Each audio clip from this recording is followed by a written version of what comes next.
Buenos días, muchas gracias por la invitación. Dicen que en casa de herrero cuchilla de palo.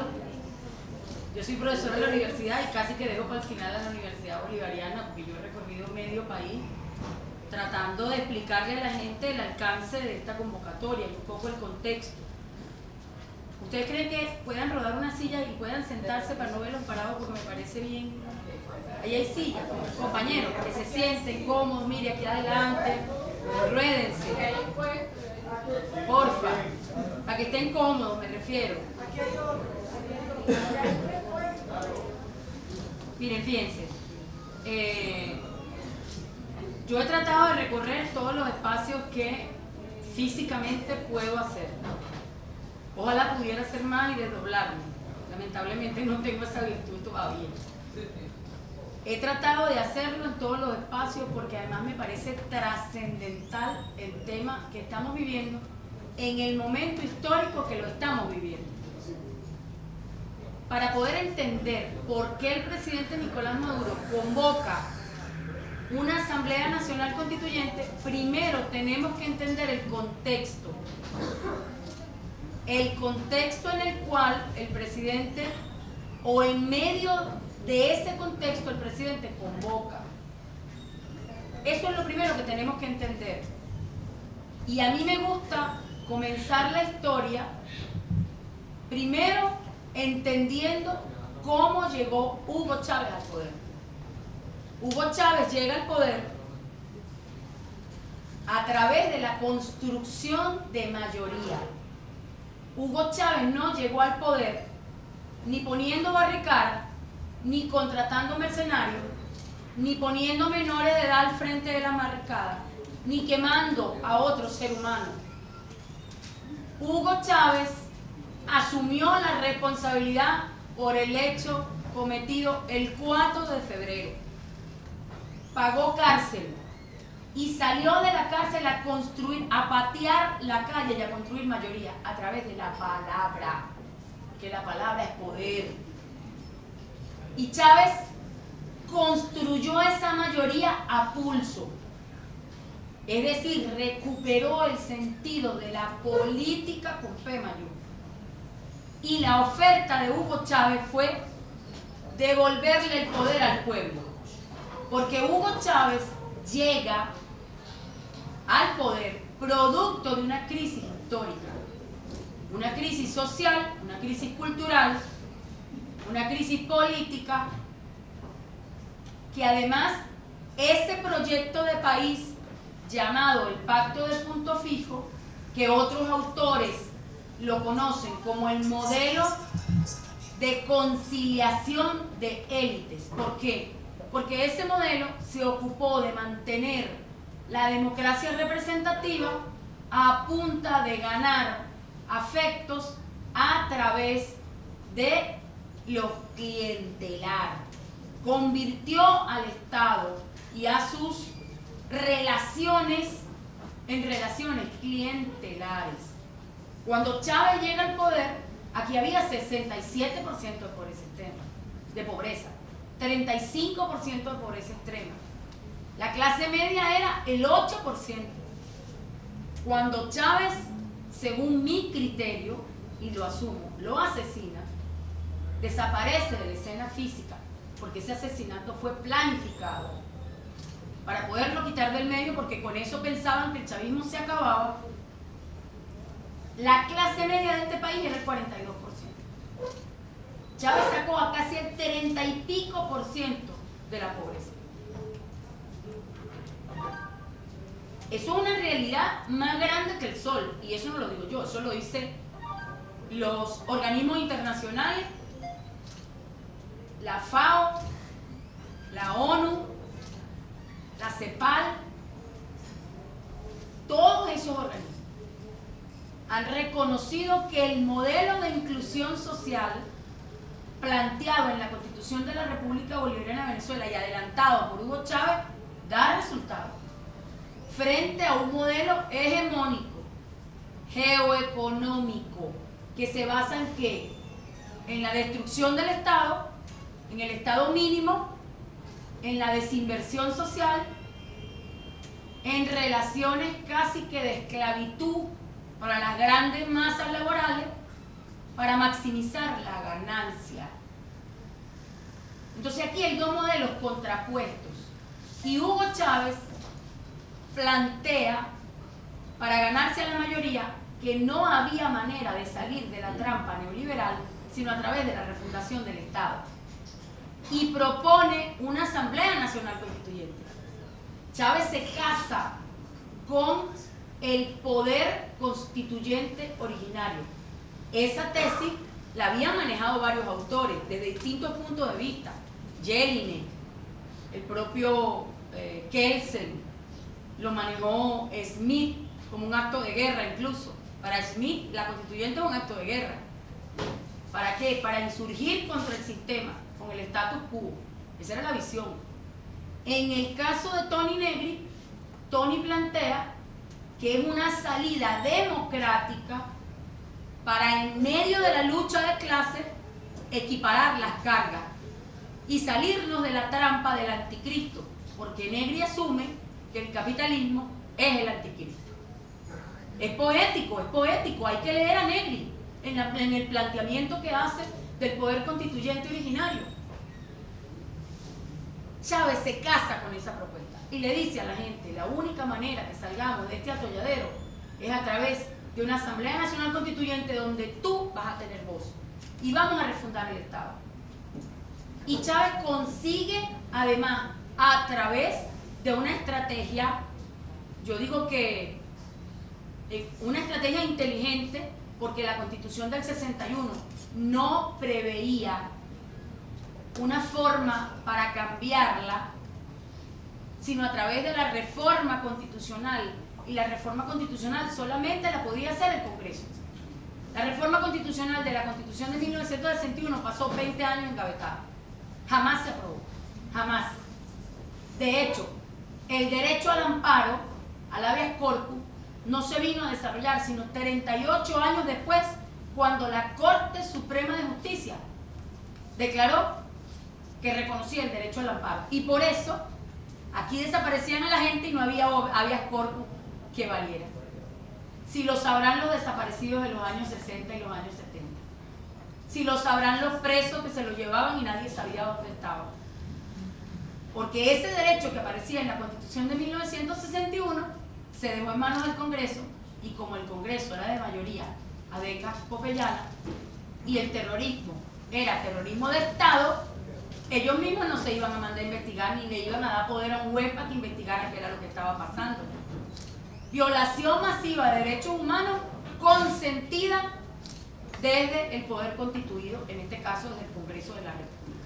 Aquí se llevaron diputados presos, los sacaron presos del Congreso sin allanarle inmunidad ni nada por el estilo, violando la Constitución. Pero además había un artículo de la Constitución que permitía que sin fórmula de juicio el presidente de la República metiera presa a la gente. Constitucionalmente, Chávez entendió la trampa de la Constitución de 1961 y se fue por un atajo. Provocó una convocatoria basándose en una ley, primero al poder constituyente originario, y la Corte Suprema de Justicia se lo anuló, el decreto número 3. Y Chávez se le ocurrió entonces irse por una ley, que es la Ley de Partidos Políticos y Participación, que permite las consultas de carácter no vinculante. épale. Y Chávez se fue por ahí y hubo un magistrado de la entonces Corte Suprema de Justicia, un filósofo del derecho además, Humberto Larroche, que le compró la tesis al presidente Chávez y permitió la consulta. Esa es la diferencia sustancial entre aquel proceso y este. Aquel necesitaba una consulta para poder abrir la posibilidad, porque no había fundamento jurídico constitucional para hacer un referéndum de esa característica y mucho menos convocar una Asamblea Nacional Constituyente. La Constitución de 1961 era una constitución de carácter cerrado, con cláusulas pétreas, que no permitían que se cambiara sino a través de la reforma, como ya se lo dije, y a través del poder constituido. Chávez apostó al poder constituyente original. Se llama a una consulta y se gana con el 82%. Claro, la interpretación de La Roche viene también sumada a que la situación política, jurídica, histórica, cultural y social era de presión, porque no todo el tiempo tú puedes cambiar una constitución o reformarla. ¿Por qué? Porque necesitas del momento preciso, histórico, político, económico, social, cultural, ideológico. Eso es lo que conoce en las tesis de la teoría constitucional, los momentos constitucionales. Porque hay momentos para dictar actos de gobierno permanentemente, pero no todo el tiempo tú reformas o cambias una constitución. Tiene que existir el momento adecuado. Ese momento adecuado se dio cuando Chávez hizo la convocatoria. Y Chávez construye una constitución de características que tenemos que destacar. Miren, porque si algo ha impedido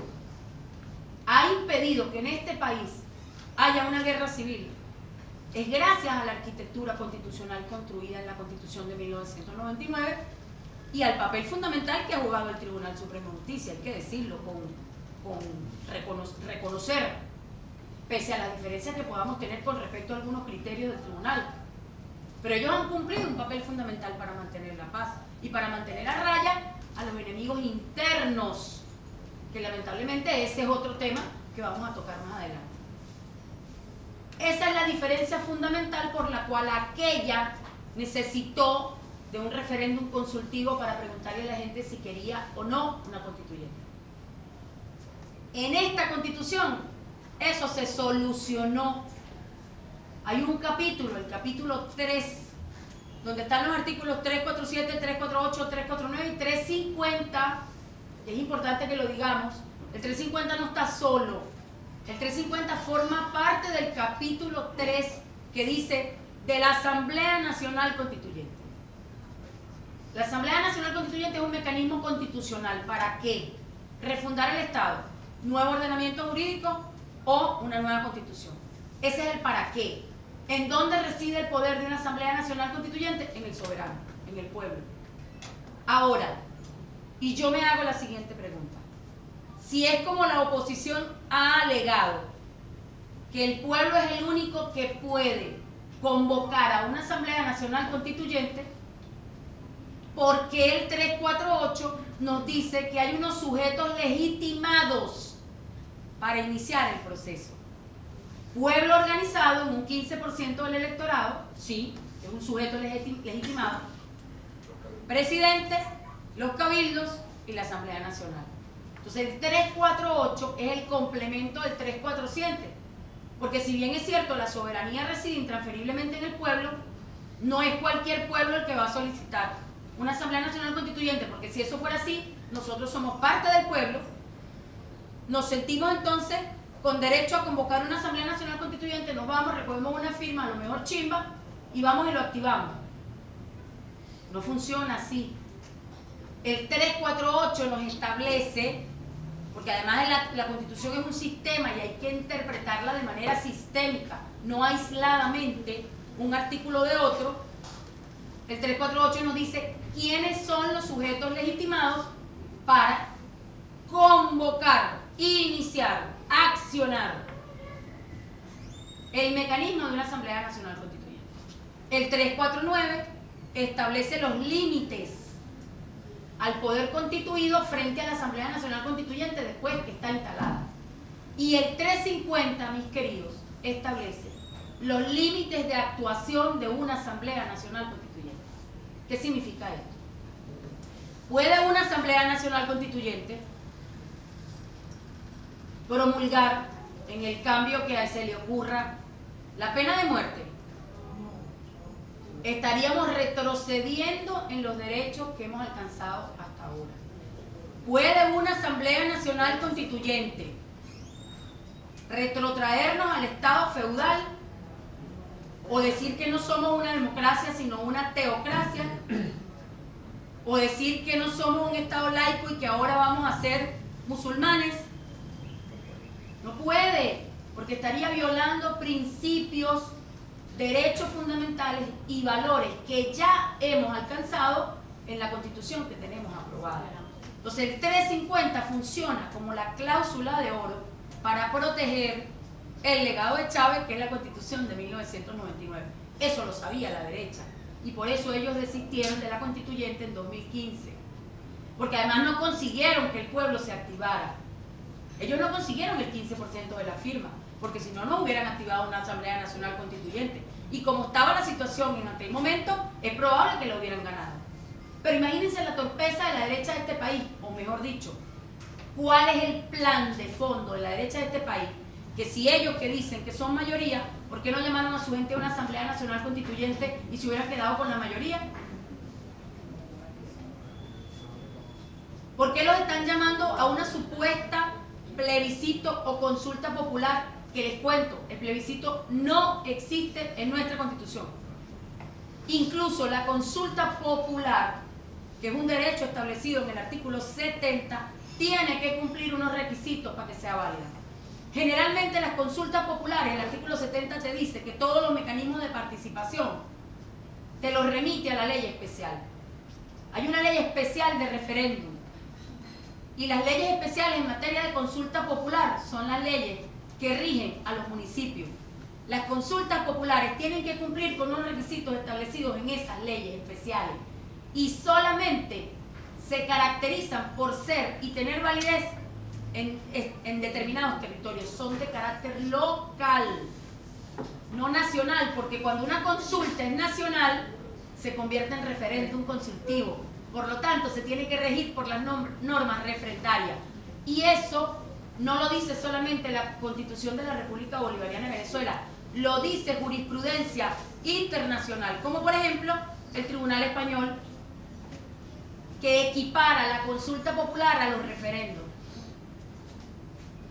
Los reconoce, pero además dice que si esa consulta popular viola la Constitución, es ilegítima. Y por eso es la causa por la cual suspendieron el referéndum en Cataluña. ¿Por qué? Porque atentaba contra la unidad del Estado-Nación.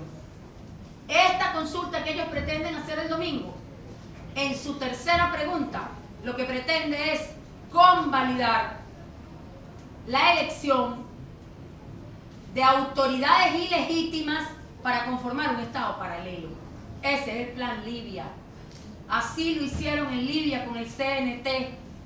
Y el CNT recibió reconocimiento de instancias internacionales. Y después que recibió el reconocimiento de instancias internacionales, invadieron Libia. Y lo acabaron. Y nadie sabe ahorita del CNT. Nadie sabe quién manda en Libia. Porque además lo silenciaron. Ese es el plan que estos señores